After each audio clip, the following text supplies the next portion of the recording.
भगवान शिव महादेव अनादि अनंत अजन्मे, जिनके न जन्म का पता है न मृत्यु का, कहाँ से आए हैं कौन है या कोई नहीं जानता है। और जिस समय चारों ओर अंधकार ही अंधकार था, न सूर्य था न चंद्र था, न ग्रह नक्षत्र थे, न दिन होता था न रात होती थी, अग्नि पृथ्वी जल और वायु आदि की भी कोई सत्ता नहीं थी उस समय। उस वक्त एकमात्र जो सत्य परम ब्रह्म थे वह सदाशिव ही थे, वही चारों ओर विद्यमान थे, जिनको अनादि और चिन्मय भी कहा जाता है। उन्हीं भगवान सदाशिव को वेद पुराण और उपनिषद तथा संत महात्मा आदि ईश्वर तथा सर्वलोक महेश्वर भी कहते हैं। एक बार भगवान शिव के मन में इच्छा हुई कि चलो सृष्टि की रचना की जाए। उन्होंने सोचा कि मैं एक से अनेक हो जाता हूँ। तो जब उनके मन में यह विचार आया तो सबसे पहले जो परमेश्वर शिव ने अपनी पराशक्ति अंबिका को प्रकट किया तथा उनसे ये कहा कि हमें सृष्टि के लिए किसी दूसरे पुरुष का जो है सृजन करना पड़ेगा, किसी दूसरे पुरुष को उत्पन्न करना पड़ेगा, जिसके कंधे पर इस सृष्टि का संचालन हम रख सकें। ऐसा निश्चय करके शक्ति और शिव ने अपने वाम अंग के 10वें भाग पर अमृत जो था उसका अमृत मल दिया। वहाँ से एक दिव्य पुरुष प्रकट हुए जो बहुत ही सुंदर और जिनके अंदर सद्गुण की जो थी वो प्रधानता थी, जिनके अंदर वह बहुत ही शांत और सागर की तरह गंभीर थे। पीताम्बर धारण किया हुआ था उन्होंने। उनके चारों हाथों में शंख चक्र गदा और पद्म सुशोभित हो रहे थे। उन दिव्य पुरुष ने भगवान शिव को प्रणाम करके कहा कि हे प्रभु, आप मेरा नाम बताइए मुझे और मुझे मेरा काम बताइए क्या है। उनकी बात सुनकर भगवान शंकर ने मुस्कुरा कर कहा कि वत्स, तुम व्यापक हो, इसलिए तुम्हारा नाम जो है विष्णु होगा, और सृष्टि के जो संचालन और पालन का जो काम है वह तुम्हें करना है, इसलिए तुम जो है अब तपस्या करो। तो भगवान शिव का आदेश पाकर जो श्री हरि विष्णु थे वो तपस्या करने लग गए। उनकी तपस्या के जो श्रम से उनके अंगों से बहुत सारी जलधाराएं जो थी वह निकलने लग गई, जिससे कि ब्रह्मांड भर गया।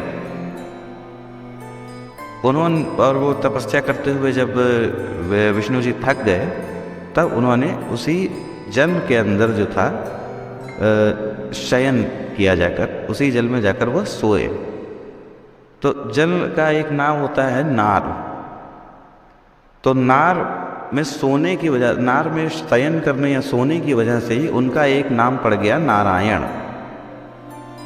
तो जब वह सोए हुए थे तो उस समय उनकी नाभि से एक जो है कमल जो है प्रकट हुआ, और उसी कमल पर भगवान शिव ने अपनी माया से अपने दाहिने अंग से चतुर्मुख जो ब्रह्मा जी थे उनको उस कमल पर बिठा दिया। अब शिव की माया से मोहित हो जाने के कारण बहुत दिनों तक तो ब्रह्मा जी उस कमल की नाल में ही भटकते रहे और उसी में भ्रमण करते रहे, किंतु उन्हें ये पता नहीं चला कि उन्हें वो कहाँ से आए हैं, क्यों उन्हें लाया गया है, और उनकी जो उत्पत्तिकर्ता हैं या उनके जो पिता हैं वह कौन है। तो यही सब वो सोच रहे थे। तो आकाशवाणी होती है, एक उनको आवाज़ सुनाई देती है कि आप जो है तपस्या करिए, और जब आप तपस्या करेंगे तो उस तपस्या के कारण ही आपको आपके जो जन्मदाता हैं उनका दर्शन होगा। ब्रह्मा जी तपस्या करने बैठ जाते हैं, तपस्या करते रहते हैं, तो वर्षों तक वो कठोर तपस्या करते हैं, जिसके बाद उन्हें विष्णु जी के दर्शन होते हैं। अब वह विष्णु जी को देखते हैं तो उनको ये थोड़ा सा यकीन नहीं होता है, तो दोनों में क्या है कि झगड़ा शुरू हो जाता है, दोनों में वाद विवाद शुरू हो जाता है।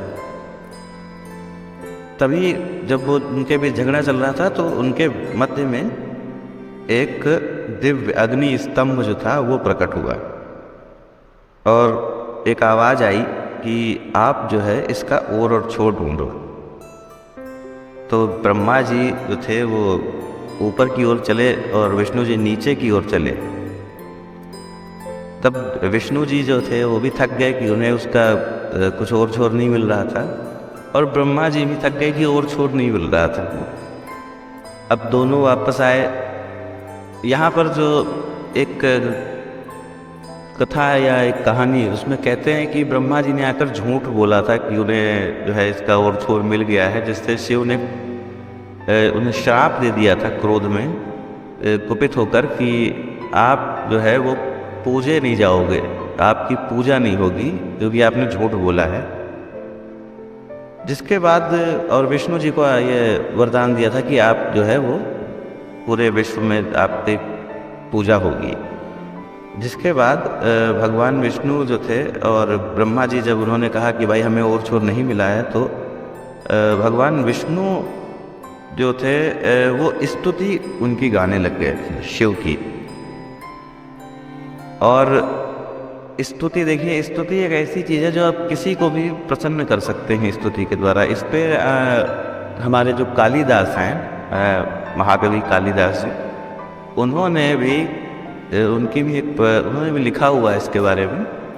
तो स्तुति जो है वो आप किसी को भी प्रसन्न कर सकते हैं स्तुति करके। तो यहाँ पर जो विष्णु जी थे उन्होंने शिव जी की स्तुति करना शुरू कर दिया, जिससे जो शिव थे वो प्रसन्न हो गए और प्रसन्न होकर उन्होंने उनको दर्शन दिए। तो दर्शन देके उन्होंने कहा कि हे श्रेष्ठगण, मैं तुम दोनों से बहुत संतुष्ट हूँ और मेरी आज्ञा से अब तुम एक काम करो कि जगत की जो है और सृष्टि का पालन जो है, सृष्टि का पालन जो है वो विष्णु आप करिए, और ब्रह्मा आप जो हैं वह जो सृष्टि है उसकी आप रचना करिए। उसके बाद परमेश्वर शिव ने अपने जो हृदय भाग से रुद्र को प्रकट किया और रुद्र को आदेश दिया और रुद्र को संहार का एक दायित्व दिया। रुद्र को उन्होंने कहा कि संहार कर्ता जो हैं वो रुद्र होंगे। इस प्रकार से ऐसा करके शिव फिर वहाँ से अंतर ध्यान हो गए।